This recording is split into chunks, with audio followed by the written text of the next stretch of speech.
Hi, this is Lisa, and you are listening to I Love That Movie. This podcast is for movie lovers. It's not an unbiased opinion, it's not a straightforward review, it's just a couple people talking about a movie that they love.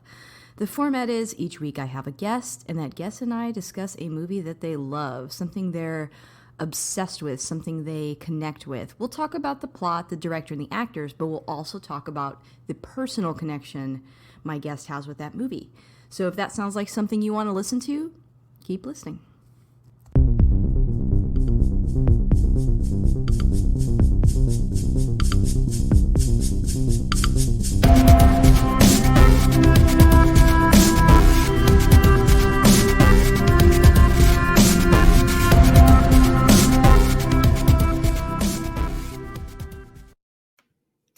Hey, this is Lisa, and if you want to catch up with me on Twitter, you can find me at ILTM Podcast. I'm also on Instagram. I Love That Movie Podcast, and we have a Patreon. The show is always free, but if you want to support us on there, you can. That's at patreon.com/I Love That Movie. And basically, I do a weekly roundup on there. People ask me about all different types of movies that come out recently, and we're usually covering older stuff on the show. So I put all that on the Patreon. You can hear my thoughts on there. And we have interviews on there too. We just finished covering Loki. We've covered The Mandalorian, WandaVision, and I'm sure we're going to cover more. So if you want to check that out, you can for as little as $1 a month. And I want to take a moment to thank my top patrons, and they are Chris Balga, Jeff Widman, Philip Barker, and Michael Cross. Thank you guys so much for keeping the lights on. And if you like what you hear today, please subscribe and rate the show. It does help new listeners find us. I do have a returning guest today. I have Jay Yaws. Say hi, Jay. Hey, thanks for having me back, Lisa. Yes, it's been a little bit. If people have not heard you on the show before, why don't you introduce yourself a little bit? My name, like you said, is Jay. I used to podcast more regularly with a comic show that I had called Comics Now, but last year, my uh, co-host and podcasting partner and site runner, co-site runner, and everything, we decided to call it quits just because life and time and all sorts of things. So I've been out of the regular podcasting game for a while, but I've been on a couple of shows here and there. But I'm glad to be back. Glad to be here talking about a movie that I love, and based on the reaction that you got when you said that you were watching it, many people love. So I know, yes. And so my guest always picks the movie. So what movie did you choose to talk about today? I chose the 2004. I think it's safe to say cult classic, I think so. Sky Captain in the World of Tomorrow. Okay, I'm going to be 100% honest with you. I think this is the first time I've ever seen it. You were saying that you thought you saw it a while ago, so I'm guessing that even if that was the case, it felt like the very first time this time.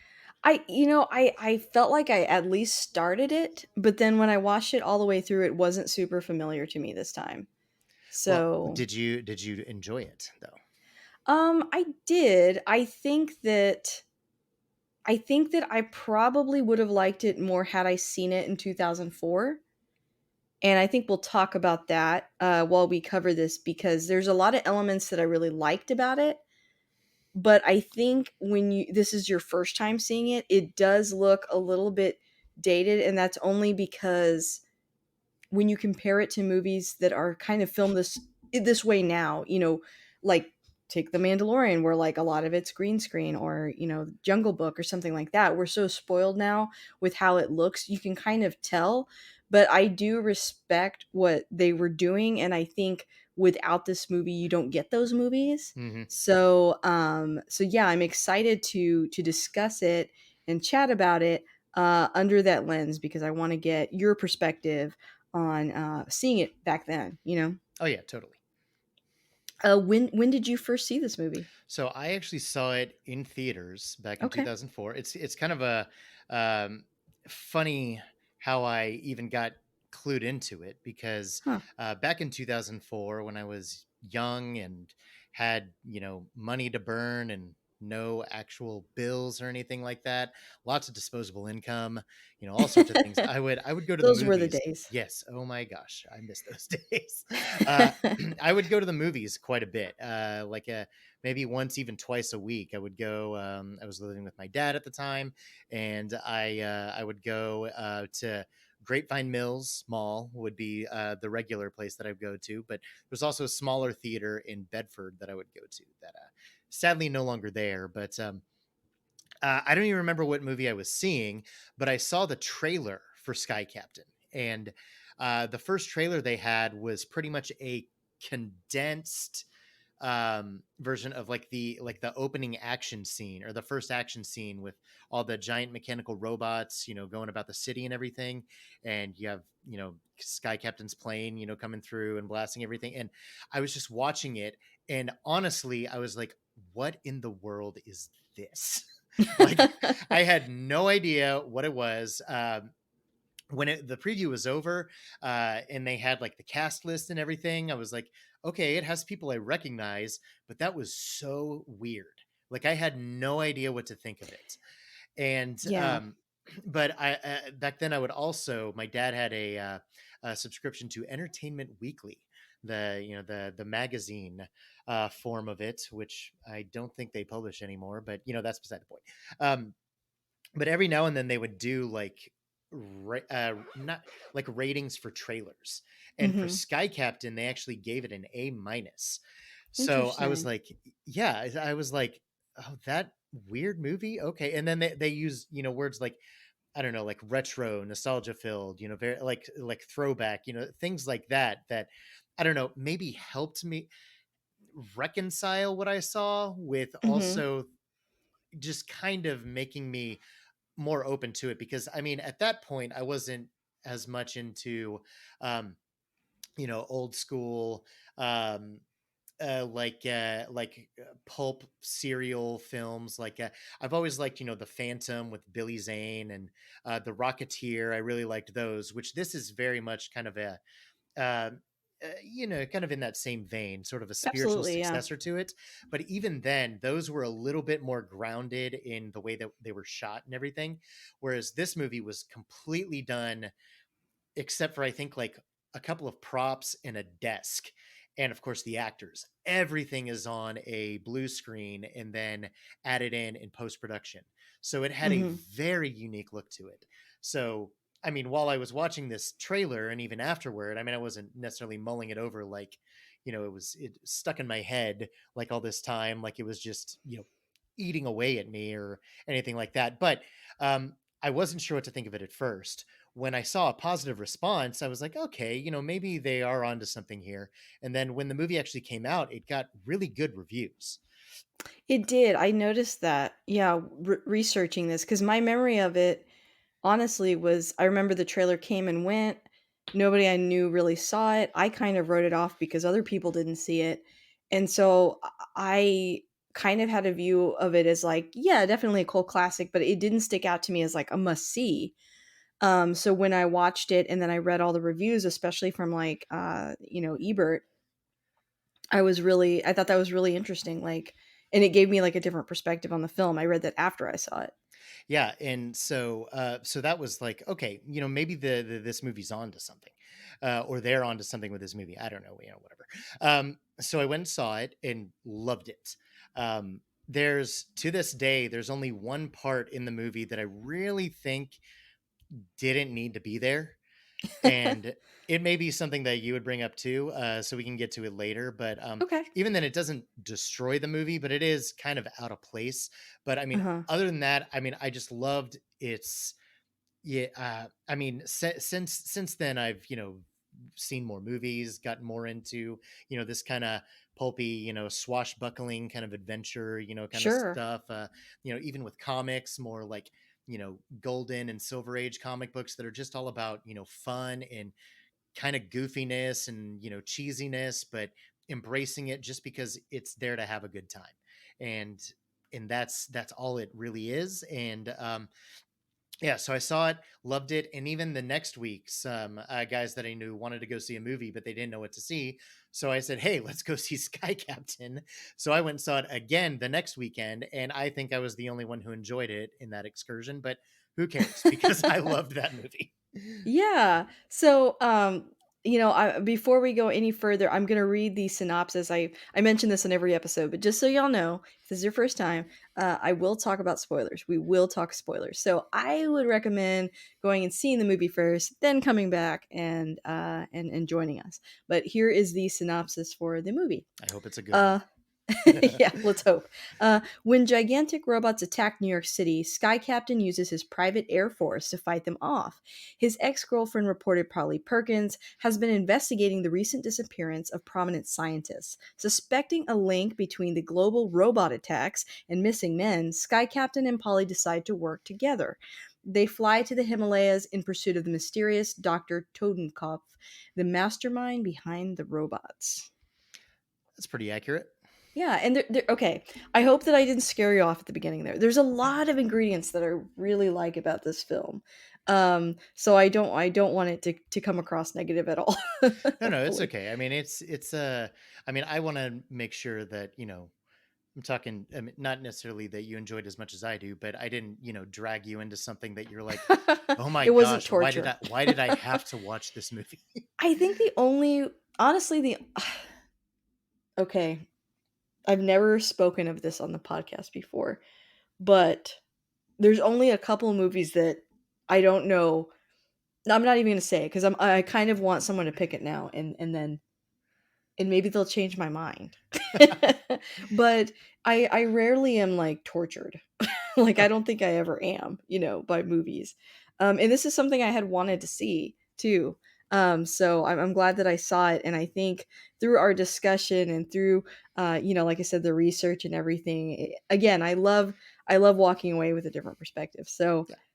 I have a couple of quick facts. I actually have more than three this time, Oh, um, that I wanted to share before we dive in further. So, number one, the World of Tomorrow portion of the title is a reference to the 1930-1940 New York World's Fair, which was named the World of Tomorrow.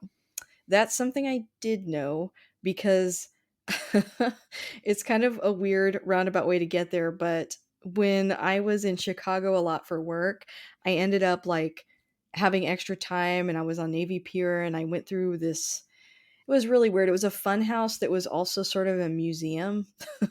And it at one point talked about the World Fair there. And then I ended up, because I was bored, when I got home reading a lot about the World Fair and reading about the World Fair in different cities. And so I did actually know that because of that. that's cool. Yeah, I don't think I've ever been anywhere that had like any of the old World's Fair fairgrounds. They never had it in Dallas, did they?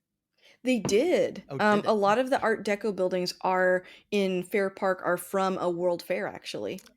You know what? And they're still there to this day. Maybe I knew that and I just forgot about it. It's what's weird about it is it's not focused on, but it's actually kind of a big deal. Like they had a World's Fair in Dallas and it was super important. And I mean, they build all those buildings just to show it off, and they're still there to this day. I don't know why they don't plug that more. Yeah, But and I mean about usually around the fair, they kind of mention it a little bit. But yeah, that's why and they then look even like that. envisioning some of the buildings they have over there, it's like, oh, that makes perfect sense that would Like have all been those built. weird murals and Yeah, stuff that look really like dated. Yeah, and look kind of, again, sort of kind of like this movie, just kind of golden era-ish. Yeah, yeah. that's why.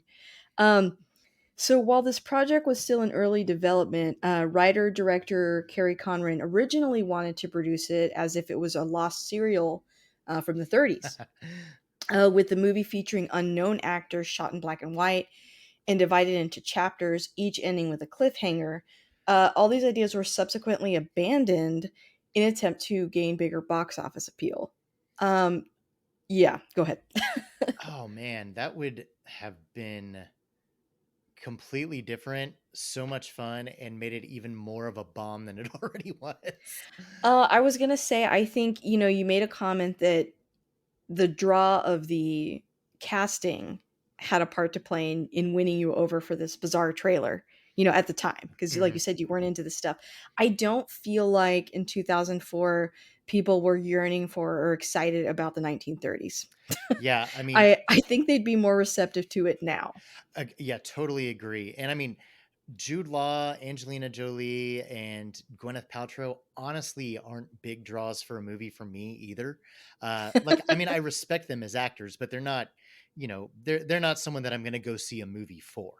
Um, Yeah, I get that. but even then, it's like, okay, there's some big names in here. Yeah, you know who they are. you But know. but still, it's that would that is a missed opportunity that, as a fan of the movie, I am very interested in seeing how it would have happened, and Yeah. how it would have worked. But at the same time, unfortunately, it may have been, the right choice. But still, Yeah. I didn't know that. That's really I cool. want that only because I'm the kind of person that likes, like that movie The Artist, that was Hmm. about silent film and moving over to talkies and how big of a difference that is. And I mean, that's a lot for people nowadays to sit through a silent film. A lot of people won't do that. I don't think it had a big box office draw. And I think when you're talking about the kind of special effects that they're using in this film, that would be a huge gamble to spend, money and time and no one go see it. But, Right. you know, even with all that, even it being color, having a bigger cast, it still didn't get the draw they were hoping for. But yeah, I think that would have hurt it more. In addition to the hologram towards the end of the movie, the old photographs of Dr. Totenkopf were actually Sir Laurence Olivier. They were modified to add the Unit 11 logo as well as replace Vivian Leigh with Beileen. Another name you heard a lot during this time, Right. Beileen. Yes. Wow. Yes. But I read that this was a little controversial. People thought it was disrespectful at the time to include someone who's dead in a movie that they were unaware of. And now look where we are today. Yeah, Like, it is interesting, right? still one of those things that I remember, when it came out, and it was a, fairly controversial. I don't even remember how I reconciled it necessarily, because it is dicey. Yeah, But but yet in like some of the most recent Star Wars films, they've done that a couple of times. exactly, I mean, again, it's one of those things where this movie did a lot of things with technology that we're doing today. Um, Yes, I think it was way too ahead of its time for audiences to really, unless they were someone like you that was open to that. It's just a lot for them to think about. And the blue screen and yeah, it's so weird, blue screen before green screen. right. But and this concept of using an actor that's no longer with us, things we're kind of still wrestling with today, but in 2004 it's asking a lot. I think what makes it work for me, just me myself, is the fact that, and I mean this as respectfully as possible, but in the movie, the character is also already deceased. I actually agree with you. I was gonna say I don't really see it as disrespectful, more of an homage because they are talking about an earlier era, and he was a huge star in an earlier era. So I Yeah, think it's pretty respectful. I can't imagine that he would be upset by this. Like everyone wants to be remembered, and it's kind of a cool way to work him in. So I don't really yeah, find it get disrespectful. him one last picture, even after he's gone. Yeah, For some reason, I think Roger Ebert, like you said, he loved this movie. I think he actually said that in his review, is, what actor wouldn't want to have one last big role even after, they've died. Um, yeah. so I mean, it's like one step away from stock footage is what it is. It's Really, that's so true, and it's and I think even in some of the Star Wars films, it's like, yeah, they're reviving them a little bit, but they were in those movies previously, so Yeah. it's not like they're, like, putting them, like, in a, I don't know, Marvel movie or you know Well, what I it's mean? not Like, like it's not a bridge too far. It's like and they did that, I think, with Sir Laurence Olivier. In this film, it's like, again, it's not out of the realm of possibility if he were alive, so it's not like you're putting him in a wacky comedy in 2021 right, or something. exactly. It's and I mean, it's I don't know if the project has been abandoned and dead, but I remember sometime last year, the year before, there was talks of having James Dean, quote unquote, star in a war movie, as like one of the leads Weird. by using like like just CGI, deep fake technology, stuff like that, to have him cast in the film alongside contemporary actors. That That's I think is too bananas. much Yeah, because that's I have to really think about that. I just yeah, that's very strange. Wow. It's like I feel bad about it and I don't know why. I'd have to dissect it. yeah, that You again, I mean, getting an entire performance just out of whole cloth, just from somebody's image and persona, I think it's a little different than what they did here, which is take some recordings and video and photos and just kind of rework it to make it where it fits in with the story, and it's only like 3 minutes of screen time too, so right. it's not And I mean, even like it's a yeah. huge part of the film. What you're talking about too sounds like really stifling creativity and talent. Like, let's just keep returning to the same well with the same few actors that are gone that we liked. It's like, why? Why wouldn't you?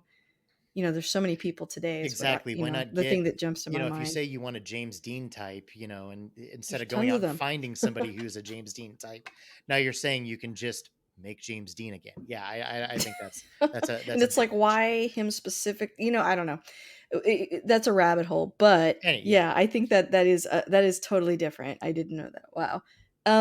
The last thing that I had was okay. So this entire movie was shot against blue screen, with everything except the main characters computer generated, and this was one of several movies to take that approach. Although this was the first, debatably, including Immortal in 2004, Cashiern, which I actually really like that movie. Um, Sin City Hmm. 2005, and the last of which was shot on high definition digital cameras like this movie. But because of this movie being completely shot against blue screen rather than via orthodox sets, filming was completed in just 29 days. Wow. Normally, with sets and location, filming would have taken the better part of a year to finish. Yeah, and I'm pretty sure it was all edited and put together and everything on Carrie Like Conran's, Adobe? yeah, like his Yeah. Mac computer. That's insane. Um, well, okay, so this was the thing that I noticed about this film. Tell me if you feel like I'm off base here. I read this in an article too, which was about saying that this movie was so ahead of its time. It feels the only thing I noticed in this movie is that I feel like the actors struggle a little bit at times to work with the fact that they're completely on blue screen. I think you feel it a little bit sometimes, almost like when you watch somebody make like a YouTube video or something else and they're using, you know, green screen for sort of like a skit and it comes across kind of like they're not there. Right, right, right. I think the actors had that problem in this movie because it didn't exist before. So that's not criticizing them or even the movie, but under today's lens, it's noticeable. Whereas I think by now they figured out ways to give actors things to focus on and look at. And actors are just in general familiar with and have seen people give incredible performances with this kind of technology, and so they kind of know what they're walking into. Whereas I almost get the feeling that while I read Gwyneth Paltrow really liked the script and even took a pay cut to be in it. I think that it was really ambitious. I think they were excited to do something super ambitious, but I could tell that sometimes they struggled with it a little bit. But again, when something is the first of something, when something's this new, that's going to happen. Yeah, I mean, even watching it the other day, which was the first time I watched it in, gosh, 10 years, maybe at least. It had been a while. And I was paying attention to it, trying to kind of view it through that lens of, okay, how am I watching this 17 years after it's come out? I do agree with you that there are some points where I mean, they're definitely giving it their all and they're doing what they can, but um, there is still some of that, a little bit of I don't know if you want to call it like latency confusion, like somebody maybe oversteps the mark just a little bit, especially in the big action scenes. And it's like, okay, Yeah. well, where she's standing, a giant robot foot is like 3 centimeters It's a from her. lot to So think about. so maybe she shouldn't be right there exactly. So I could definitely uh see some of those moments, like I said, especially in the big action scenes, like where Polly's running through the streets in New York away from the mechanical robots. And then even later on when they go to the forest or the jungles and like Shangri-La and everything, there is definitely some um, deliberate acting on everyone's part to make sure that they're believing that they're where they're supposed to be. Yeah, and it kind of reminds me of, like, when you watch an old movie and they're driving in a car and, nowadays we can tell that there's just a screen running behind them, Hmm. and you kind of have to get used to that. You're like, if you haven't watched an old movie in a long time, if you watch a lot of old movies, it doesn't bother you at all because 'cause you're like, "Well, yeah, Yeah. what could they do?" But I think for me, because I hadn't seen it all the way through, I noticed it more, but I feel like that would probably happen if I watched some of these other movies again that I liked also. I would probably notice that more because now we're, like, spoiled where, we're watching stuff like The Mandalorian where it's sort of a Hmm. mix of some things are real, some things are not. But, sometimes he's walking through the desert and then you see behind the scenes and he's on a treadmill, and Right. it's, like, incredible that they can make that look real. Yeah, but So, that's yeah. kind of part of the old school charm of the movie is Yeah. I like to, and again, I'm not saying that this is anywhere close to the quality of this movie, but it's very much like a spiritual successor of like Raiders of the Lost Ark. Oh, Just I thought about that a lot watching just this. a throwback to Yeah. goofy, silly. I mean, like you even were saying that they wanted this to be with unknowns, cut up into chapters that end on cliffhangers, Mhm. and released almost like a compiled serial.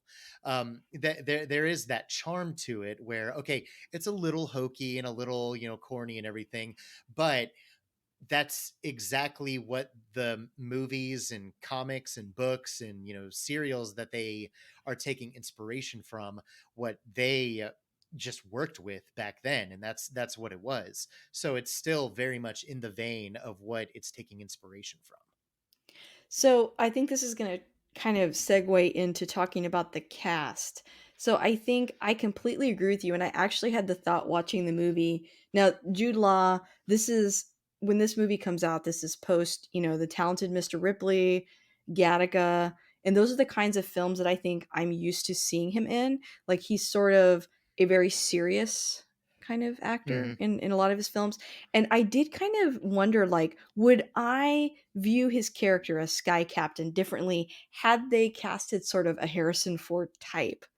Because when I thought about it, I was like, his the plot, and his interactions with Gwyneth Paltrow kind of remind me of that, but he's kind of like a more serious actor, like serious and British and like very handsome.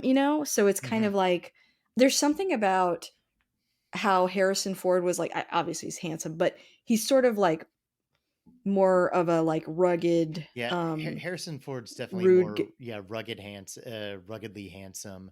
Yeah, and um he's like kind of a. I mean, in real life, if I were dating Jude Law has a baby Indiana Jones, I'd be he like, has a he's baby kind of a face. dick. But it's Yes. endearing. He's an endearing, lovable. You're like, well, yeah, he's rough around the edges. Like that's.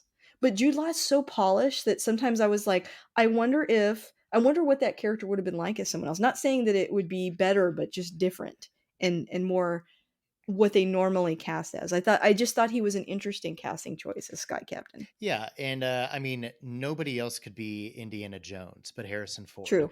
That's a good point. I do think that uh, Jude Law didn't exactly like own the role. Like I couldn't see anybody else in the role, but I do, like, to your point, I do think that him being maybe a little against what you would think, like a little against that, he's not like the Harrison Ford or even like Brendan Fraser in The Mummy, very very That was another guy tall, I thought of. tall, Like funny, goofy barrel too? chested, but has a very, very almost like goofy wit. Whereas Yeah. Jude Law is definitely, I mean, I said it a minute ago, he has like a baby face. He's very much, you know, younger. He looks younger than he is. He can play younger. So he doesn't have Yeah, like, true. stubble and things like that, that you would think of with like a the ruggedness of like Harrison Ford or somebody like that, or even going back further like a Humphrey Bogart or anyone like Actually, e- it's so funny you say that. Nick said that because I was explaining this to him, and he said, "Do you mean like a Bogart type?" And I go, "Yes," because well, he was in serial films too, like The African Queen, right? Mhm. Like, yeah, he is who I think of. Yeah, Yeah. Jude Law would be more of like the Errol Flynn, or maybe even like a Yes. Clark Gable, someone like that. Very, Who's, very good point. but I mean, again, I don't necessarily think he owned the role that nobody else could play Sky Captain, but I like what he brought to it, especially with Yeah. like I like him just fine. I mean, he's not one of my favorite actors, but I mean, he's a good actor. He He's is. not someone like I said that's going to draw me to a movie. I mean, Gwyneth Paltrow, when I like her, I like her. When she's in something that I don't like, it's not even because it's her. It's just sometimes, the film she's in, her performance isn't always what I would want from the role. Let me say that. I think she was really good as kind of the Lois Lane ish, reporter in this. And I liked their banter back and forth. That's something that Mhm. I don't think I appreciated on previous viewings was almost like the Spencer Tracy and Katharine Hepburn kind of the bickering banter back and forth. Like she takes a jab at him and he takes a jab at her, and she takes a bigger jab at him. Just kind of that back and forth that they had with still undeniable like really good chemistry. Mhm. I appreciated that more this time around, and I do think that it helps, especially with some of those. Helps you kind of look past some of the scenes like you were saying where um when they're on the screen alone, they can kind of struggle with finding marks or working with this new filmmaking style. But when there's more than one actor in the scene together, they bounce off each other really well, and I think that the ensemble worked together really well that way. Yeah, I mean, she definitely looked the part 100%. Like, when you see her in, as Polly Perkins in her reporter outfit, and I think that's a good character for a female to have, uh, in this setting. She has moxie. Um, She has moxie. yeah. Yeah, and so that was very fitting. It felt very era appropriate for sure. I will say though, I was shocked by how much I liked Angelina Jolie in this movie.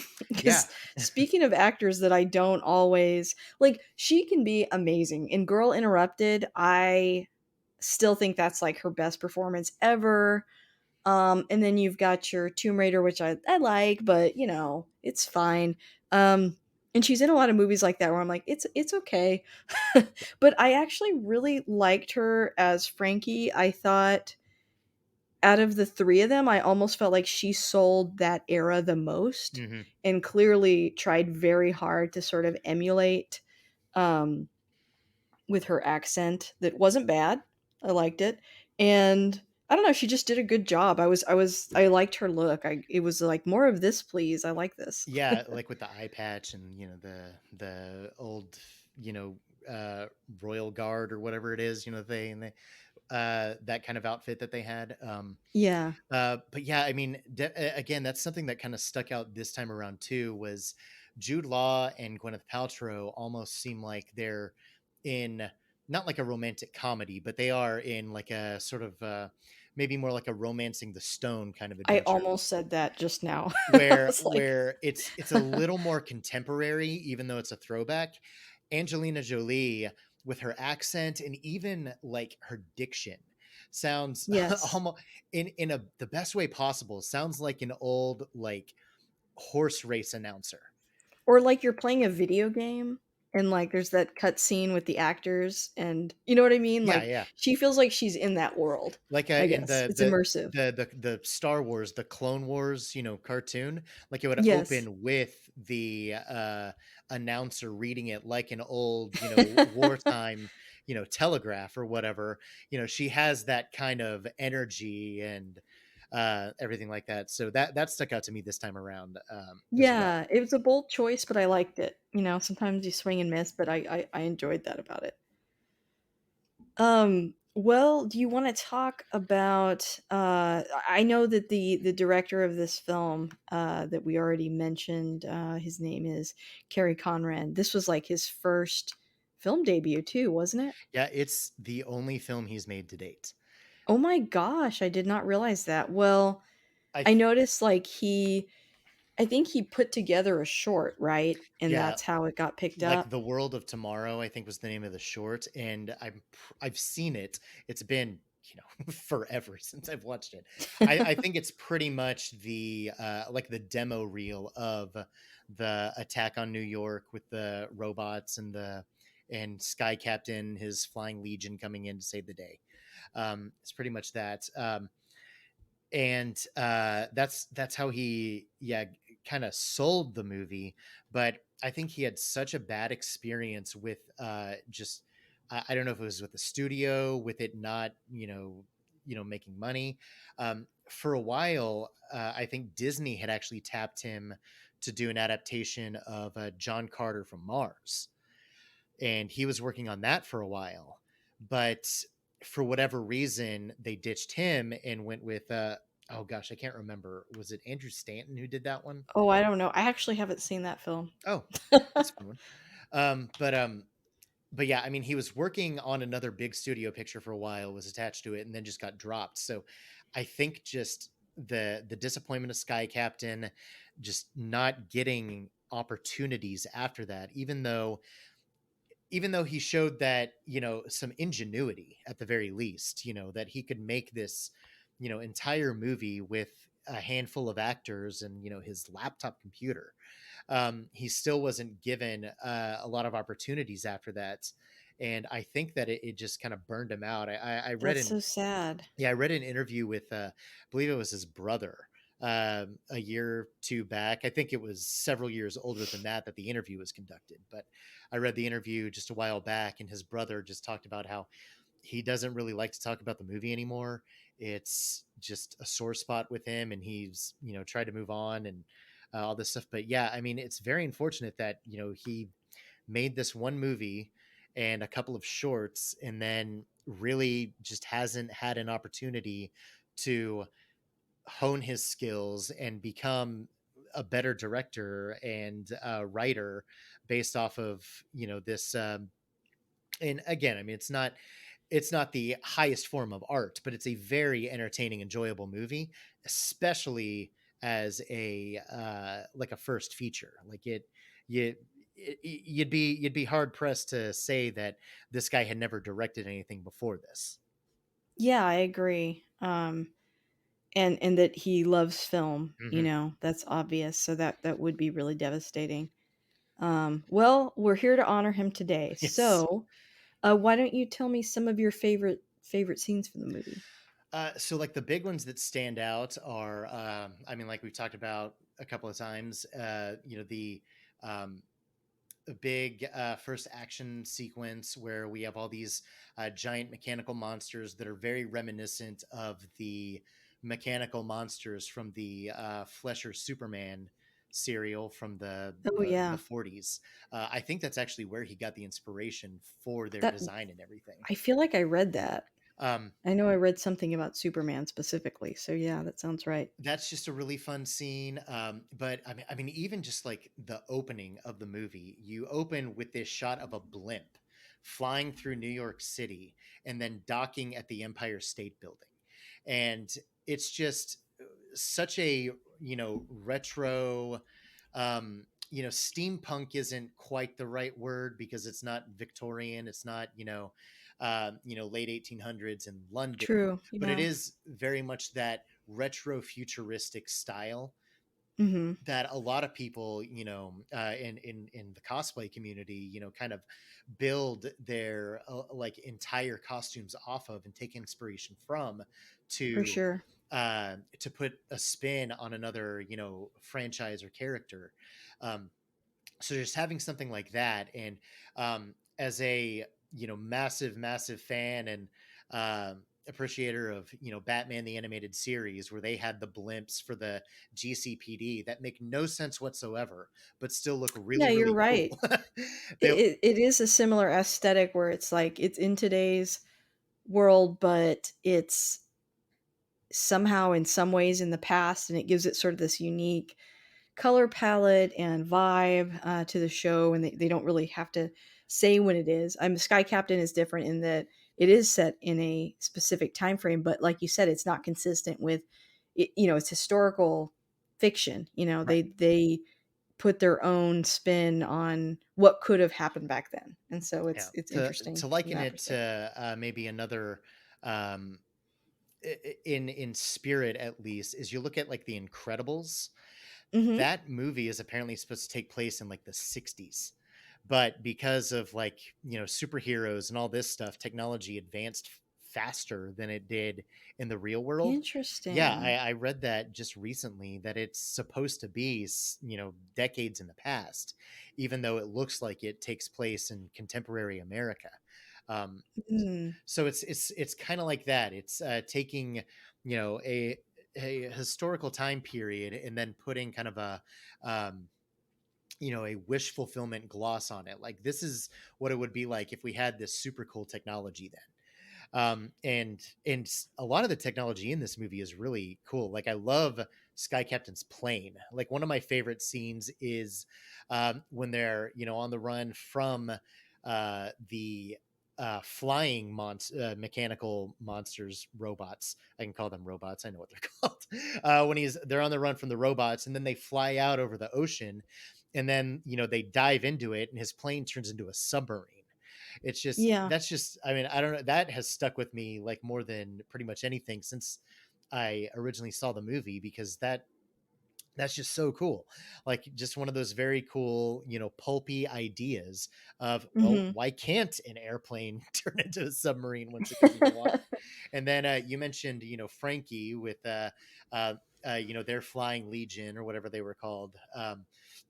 With like the British Royal Navy, and they pretty much have a shield helicarrier, Yes. just flying around. So a lot of those just really big fun reveals that to the point you brought up earlier about wanting to divide this up into sections with cliffhangers. There are a lot of really big wow moments that you could easily see being like the end of one chapter and then going into the next one, like when you see this big helicarrier flying in the sky, and then they land on it and then take off and fly to Shangri-La and wherever they go after that. So it's just it's a movie that is very much like episodic in nature, and to me pretty much all of the action beats are exciting. Even the story beats are just a little over the top enough that it's enjoyable. Even things that are exposition, it's fun exposition because they're going around saying all the world's scientists are being kidnapped. That's goofy and cornball, but I mean it's a lot of fun because it's not taking itself seriously, but it wants you to feel like there is some gravity to the situation while still kind of winking at you and saying we're still just having fun here. Yeah, I agree with that, and again, that's why I keep saying this, but I'm like, I feel like this would be like a good game, Yeah. just because of all those reveals you talked about.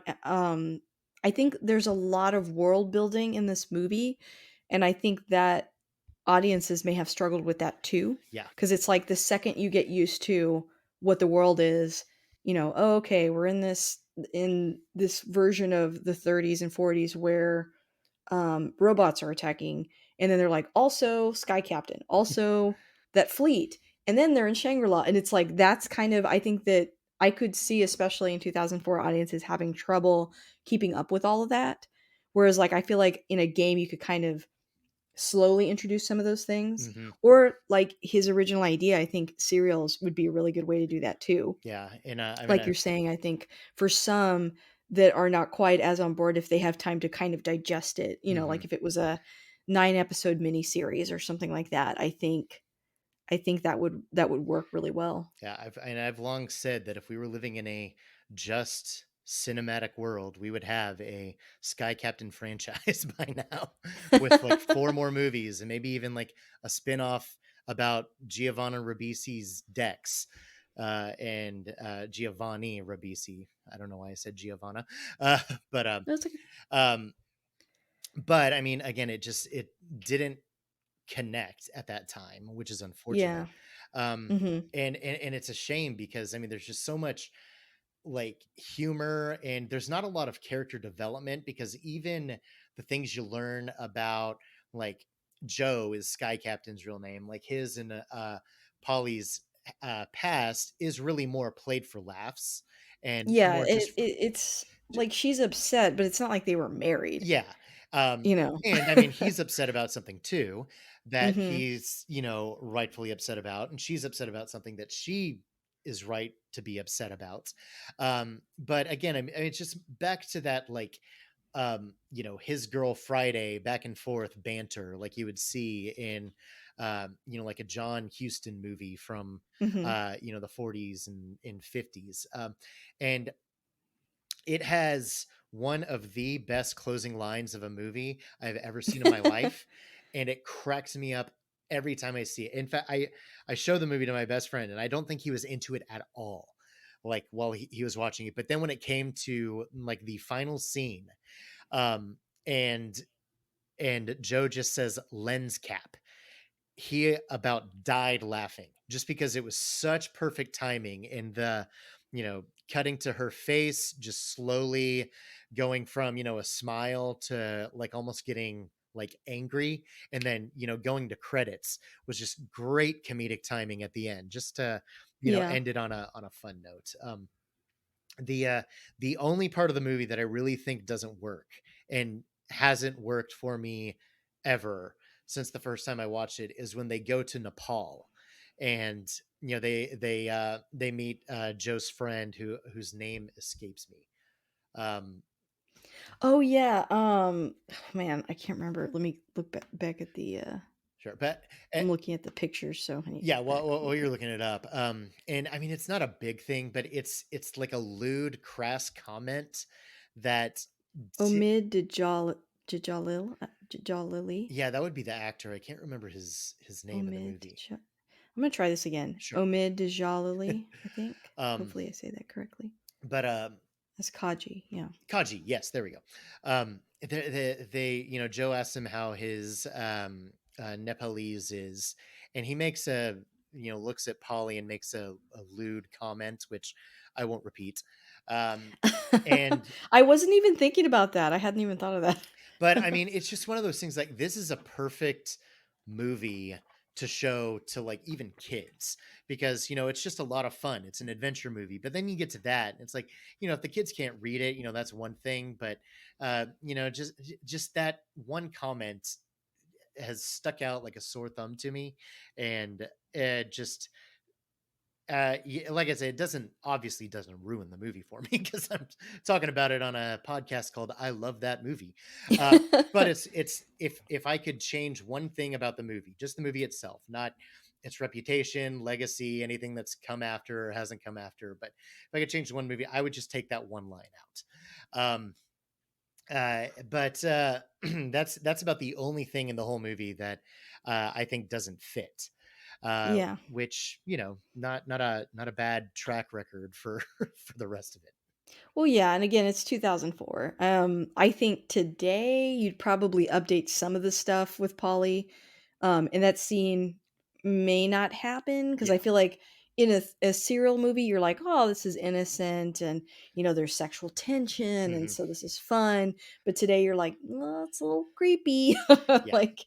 So I think there's some stuff like that with the dynamics between them that would be homage to that era, but still updated a little bit. Yeah. But yeah, I don't think it's enough to be like this movie is forbidden or something. Like Yeah. it's not that big of a deal. And what really helps too is I feel like they're portrayed on equal footing. Like they're Yeah, that's true. like there are times when Joe kind of gets lets his impatience get the best of him, so he doesn't come Hmm. across looking that great. There's one scene where Polly is not like a necessarily like a damsel in distress, but when they go into that cave, she makes a mistake that was kind of foolish, but it's a mistake anyone could have made, and it just happened to be her. I don't think it's ever played as like, even though they have that kind of classic, like I said, chemistry and back and forth with their maybe playful, not even insults, but like playful banter with each other. Um, Mm-hmm. I don't think that there's ever a point where um, it's entirely sexist, except for, like I said, this one comment, which is, we can just strike from the record and just forget about. But I mean, Yeah. like I said, they're equal players. And in fact, Gwyneth Paltrow gets top billing in the movie, so it's just as much That's her movie. interesting. Yeah. Yeah, it's just as much her movie as it is um, Jude Law's. Which is fair, because I mean, she keeps telling him throughout the whole movie, we're a team, we're in this together, we're doing this together. So it is very much a uh, almost like a, I hesitate to say like a buddy movie, but it is very much that team dynamic Well, that they they don't have.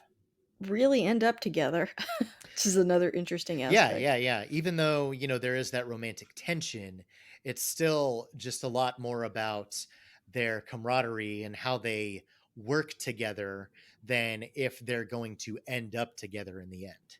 Yeah, I get the feeling that they didn't, that maybe they have future adventures, but I think maybe they're a little too alike, Yes. perhaps. And so they kind of clash a little bit. Yeah. Yeah. It's like it would make sense that they're attracted to each other, but I don't necessarily think they're um, you know, couple Maybe both too material. independent. Yes, they're very headstrong, very independent. Like you said, they're very much alike. They're very much alike each other. Just they have different professions, Yes. but they still have similar personalities.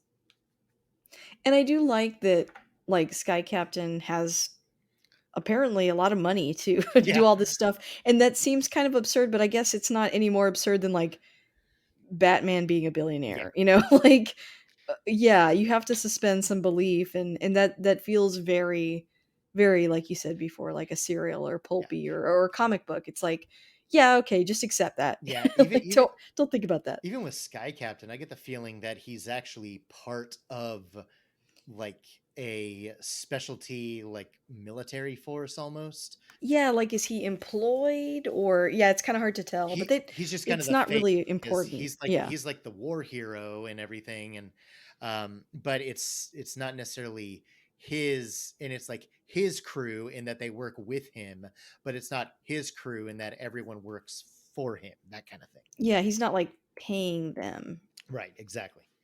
Yeah, interesting. Yeah. What was another scene that you really liked? I like how the movie kind of slowly builds up, because for a while it's like, oh, cool, giant robots and planes and stuff like that, but you're still not sure what's going on. It's Yeah, like, what are all these why are all these scientists being And kidnapped? I then mean, you get hints of it, like you see the like miniature elephant. I like the miniature Oh, elephant. I love elephants. So seeing a miniature one that I could like keep as a pet, that like blew me away. But you see that in that lab, and it's like, what is going on here? And then It's like, I don't know. finding out that Tone Cop was pretty much getting all these scientists together because he saw himself as not even necessarily like he was the savior for the world, but that humanity had screwed up. So he needs to save everything else and just scorch the earth so that, plant life and animals can survive, while, humans have, judgment and everything, which is kind of dark. But Yeah, and he has, like, this Isle of Dr. Moreau type situation with all these weird animals too. it's still just once everything comes together, and it's almost like making the title ironic, and that, it's Mhm. the world of tomorrow. It's like, well, if his plan comes to fruition, for humanity, there won't be a tomorrow, but it will be for, you know whatever's left over. um Right. so there is that kind of ironic kind of, doomsday doomsday scenario. It was a little early for like a nuclear scare kind of thing, but still, Hmm. stuff you would see like in the 50s where all the horror movies were about like radiation transforming Yes. things and stuff like that. so Hmm. so it's still kind of pulling from that, maybe a little bit later from uh the world within the movie, but in the real world, just kind of the nuclear scare and things like that, kind of letting that feed into what the overall story was. But and I really I like the idea of that rocket housing everything, but still having buttons and everything as a failsafe inside, just in case they needed to not do it. That's very much that old school retro kind of mad scientist trope in there, and I really Oh, for enjoyed sure, that. like pushing the button or turning the lever back Yeah, down. yeah, exactly. Yeah, I agree. And I think too, like the fact that the movie takes place sort of during like World War II era, that's another, it's not a bomb, but it's like a possibility of the world ending through Yeah, war.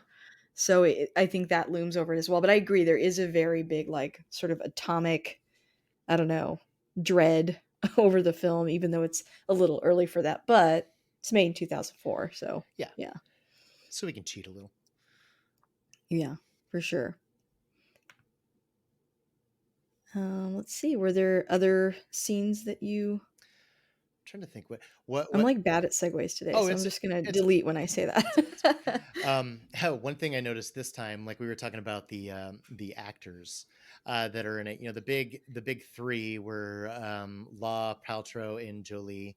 Like I said, Giovanni Ribisi is kind of his sidekick partner, quartermaster, kind of like the Q to his James Bond Yes, Dex. yes. But Michael Gambon played the Polly's publisher. And Hmm. back when I first saw it, I had no idea who he was. Um, but in the past couple of years, my son has become obsessed with Harry Potter. So I've watched the Harry Potter films multiple times. So yeah, seeing the second Dumbledore in there was uh, I did recognize him. I was like, wow. yeah, he's not in it much, but yeah, he's in there. But that was just kind of fun to be like, oh, I recognize him too, which is funny because I'm pretty sure I scrolled through the cast list like before I watched it last week, and that didn't stick out. But uh, yeah, just I'm trying to think if there's anything else um, that I really really like enjoyed. Like again, it's just one of those movies that, like I said, it's very episodic. It's very much you have to see what's on screen to really get a good idea of it, because I can talk about a cool plane or even like a flying fortress airship, or those really weird flat bedded like hover um carriers that they were riding on in Totenkopf's Lair. It's like I Hmm. can talk about that all I want, or the mechanical robots and everything, but it's just one of those things that you kind of have to see uh, the design work that went into it, and all the imagination with all the like really curved lines and the very sleek designs and everything like that. So it's hard to describe stuff that was fun and great in it, because you just have to go along for the ride. Um, Yeah, I completely agree. and I mean, to like we were saying, it's a movie that came out maybe just a little too early, because you mentioned a couple of movies. The big one that I think most people have seen would be Sin City, and that was a Yes. smash hit, and it came out a year later, and Yeah, it that had must have been frustrating to him. I'm sure it was, because I mean, even if Sin City had, more recognizable actors and a name director and a incredibly popular comic book series that it is a direct adaptation from, his movie was easily accessible for everybody who could see Sin City and who couldn't see Sin City, because Sin That's a City good is point. very much an R-rated movie. It is very R, whereas Sky Captain is PG. And like I said, other than a single, lewd comment and maybe a couple of other references that are going to go over the heads of some kids, there's really nothing objectionable about it. Even, we talked about maybe some things might need to get reworked with some of the dialogue. Even while I was watching it, some stuff did stick out. Like, okay, would they get away with this back and forth today? But I really don't think anything in it goes too far that it would get people up in arms, because like I said, everybody's pretty much on like an equal playing field here, and gets their moments to shine and has their own. There may be two-dimensional characters, not exactly three-dimensional characters, but they're still um, working off of the star power of the actors portraying them, but also Hmm. just the sheer fun that you can tell that they're having making this weird, adventurous, bizarre movie that is unlike anything that any of them had been in up to that point and been in since then. Very true. Yeah, I remember really liking Sin City. I haven't seen it in a long time, but I remember really liking that. So that's kind of ironic that I went and saw that. And like you said before, I really liked Cashern too. It's just like something no one's I seen. think I've heard of it. Isn't that like a French film? I believe it is it was based on a I think it was an anime. I'm gonna look it up again. Cashern film 2004. Yeah, it was like a Japanese film, Oh, and it was based on like a I think an anime from like the 70s, but it's kind of like a I can't even remember really what it's about, but it was like I think it's like kind of like your big mech anime type gotcha. thing. I And but it looked was it up just too. unique because I think at the time they didn't I don't know that at the time they were doing that a whole lot, probably because they didn't have the technology to until Hmm. this. It doesn't look amazing. But yeah, I remember thinking it was really great and like seeing it in the theaters and stuff, but I don't know how I would feel about it today. um, yeah, I mean, I looked it up, and I've seen the DVD cover with the Yeah. guy with the weird metal plate over his mouth. I think what I'm thinking of is more of a like a rotoscoped movie. Um, Oh, okay, okay. it had Daniel Craig. I haven't seen it, but it's again, it's one of those. It came around this time. I think it was called like Renaissance or something. I think it was a French film. Daniel Craig was in it, but it had more of a. Did you ever see A Scanner Darkly? Yeah, Yes. it's kind of Yeah. like that, where they Oh, okay. rotoscoped all the actors' performances. Yeah, no, this was like I mean, it was really dark and gritty, but it was sort of like he's in this white suit and it was like really violent from what I remember. And so we're like, cool. But it's like, I don't know that it was considered great or Yeah, anything. yeah, I just remember that I saw it. gotcha, gotcha. Um, but yeah, and so yeah. Um, Tangents. We love tangents. Oh, totally. Um, let's see. Have we missed any big scenes?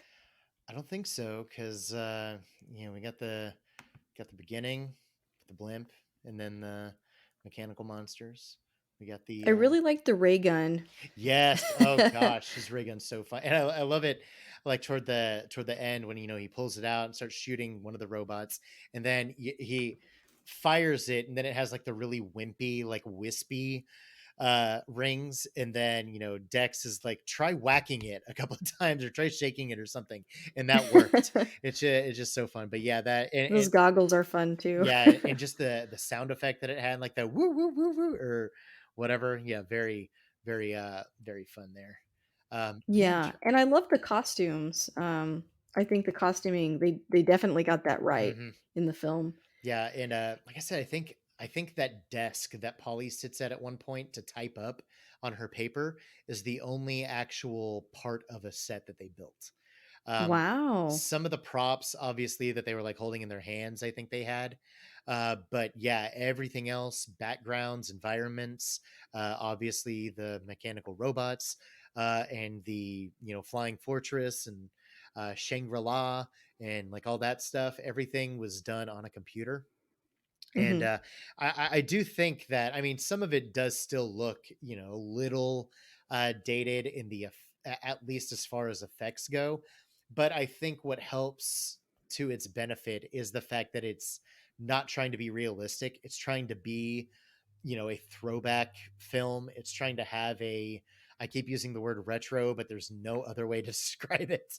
Well, Uh, yeah, because it's not real. yeah, So you can't be like it looks just like the 40s. Even like I thought that was interesting in their clothing too. It's like it echoes the style of that time, but it's not quite it yeah. because it's not quite the actual 40s, you know? So I really I appreciated like her coat, the sleeves were a little different and just little touches like that. Hmm. And when you don't use like the real textures and the real weight of like wool and things like that, you can tell in a movie. So I think even though that they were not reacting to things that were physically there, I do think that their costume kind of helps sell Hmm. um, the look of the film too. Yeah, absolutely. Will, how long is this movie? I didn't think to look at the I think it's runtime. Oh yeah, an hour and 46 minutes. yeah. It seems short, but I think probably the perfect amount of time for a project like this. Yeah, and I mean it's paced well, even with it being very much going from one episode to another. Because that's pretty much the story is, well, let's go from here to here to here to here to here to here to here to here to the end. It's definitely, you can see hints of it being broken into chapters where they could have done that, but it still isn't paced like everything has to be at an 11. There's Yeah. still, moments where they're allowed to, like I said, they when they have to go through, some of the story beats, or they have to get expository. Um, it still doesn't feel like the movie drags. It's just not as exciting as seeing, airplanes go against giant monsters or weird hybrid dinosaur things in a jungle. Yeah, exactly. I completely agree. Well, that brings me to my last couple of questions then. Number one, what, if you had to summarize what we've talked about, what keeps you coming back to this movie? Why do you think you've seen it so many times?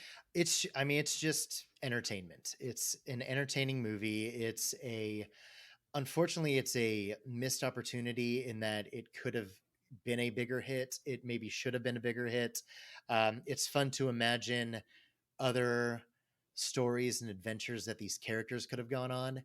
But even as just one single self-contained film, it's just fun and entertaining. And really, sometimes that's all I want out of a movie. That's all anyone wants out of a movie, is to have a good time. Yeah, I completely agree. And how would you pitch this to someone that hasn't seen it before?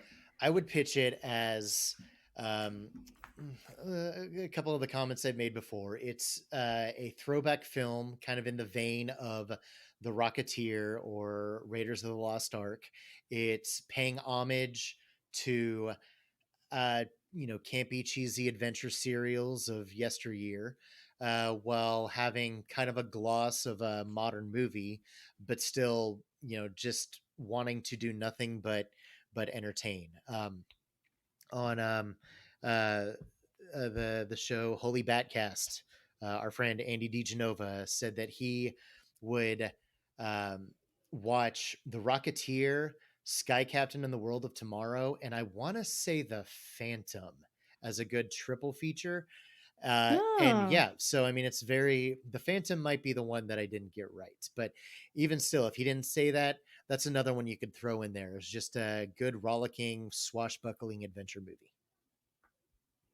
yes, I think that's a really good sell. I hadn't thought about that. I did think about The Rocketeer a little bit when I was watching it, but I didn't grow up watching The Rocketeer a whole lot, so I feel like that's something I need to revisit. It's a lot of fun too. I mean, Yeah.